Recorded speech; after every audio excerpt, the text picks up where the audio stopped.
Welcome to Bangladesh, one of the world's most densely populated countries. Bangladesh is also one of the countries expected to be most affected by global climate change and extreme weather events such as floods, cyclones and droughts. People move to Dhaka, the capital, at a higher pace than anywhere else in southern Asia. Most of them settle in the enormous, overcrowded slum areas where basic infrastructure like clean water, toilets, electricity, and sanitation systems are lacking. Yet every day, new people move in, and the reason is the prospect of employment, particularly in Bangladesh's booming textile industry. Nearly 4 million people work in the textile factories. Let's meet one of them. Assalamu alaikum.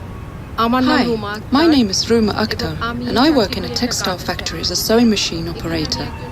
I'm 26 years old, I think, but I'm not entirely certain.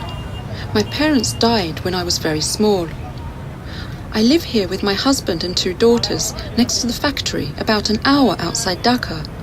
My husband works in the factory as a mechanic.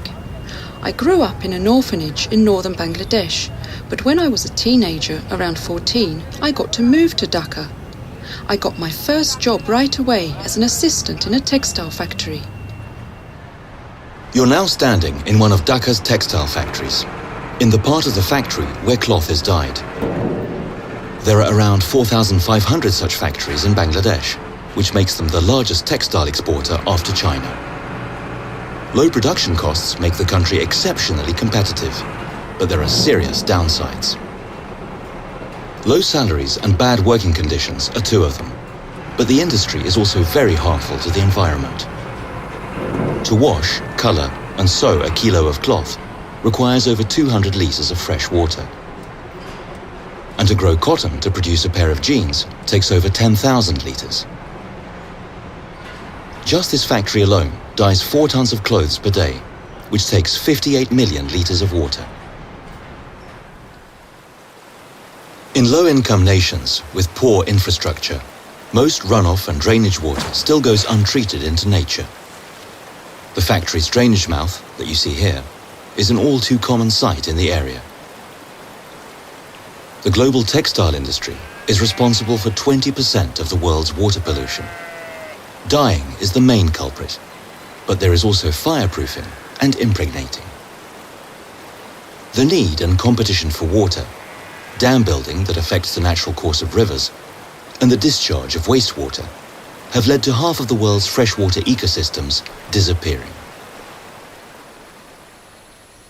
The rice paddy you're now standing in is only about 10 kilometers from the factory and the drainage you just saw. It's affected by changes in environment, just like all of us are. Environmental changes affect the prerequisites for a good life, especially in poor countries like Bangladesh. And it is the poor who are hit the hardest by climate change and natural disasters. Ruma moved to Dhaka to support herself, and she's not alone. It's become more difficult to live according to tradition, grow rice, and live off the land. Without clean, fresh water, neither people nor animals can survive.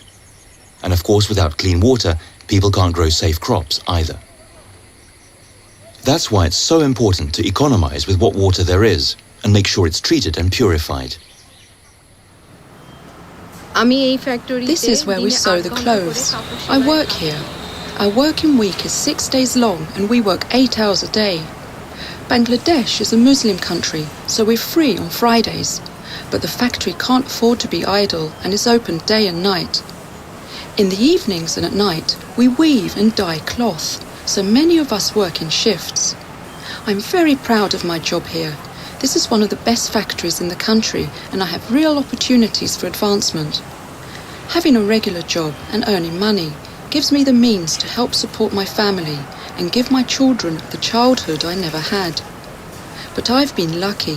At many other factories, the working conditions are not the same. Agricultural and industrial production is responsible for the greatest use of water in the world, while simultaneously levels of groundwater are sinking in many countries. This affects the possibility of sustainable development. As a Swede, you use around 4,000 liters of water per day if you include the water used to produce your clothing and the food you eat. In Bangladesh, people use about half of that. According to the UN, The minimum requirement for a person is 50 litres per day, but over 1 billion people do not have even that. While we in Sweden and other high-income nations buy clothes like never before, the awareness of the consequences of our consumption is also growing.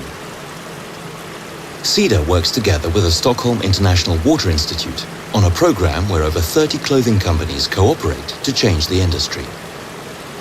It's about using water more effectively and reducing energy consumption and the need for toxic chemicals. This has not only led to saving enough water for roughly 50 million people's use, but has also saved a lot of money for the factories. The one you're in now is one of those in the program. At the factory, we learn the importance of clean water and that you must economize with it and also not drain away the dirty water into the environment. More and more factories are thinking like this. I see a bright future for myself and my children, and also for Bangladesh. Both my husband and I have work, and our children go to school and have completely new possibilities. We even save money to move back and buy land where I grew up. My dream would be to have a house there with some land we could farm. Environmental challenges do not have national borders. We in Sweden, just like Ruma and everyone else on Earth, all need to work to create a better future where no one is left out. Knowledge is the first step. Conscious choices can be the next. The nations of the world have adopted the 17 global goals for sustainable development to be completed by the year 2030. Among them is the end of extreme poverty and the fight against climate change. Everyone should also have access to safe drinking water. Through the taxes you pay and the active choices you make every day, you are a big part of a step towards a better world.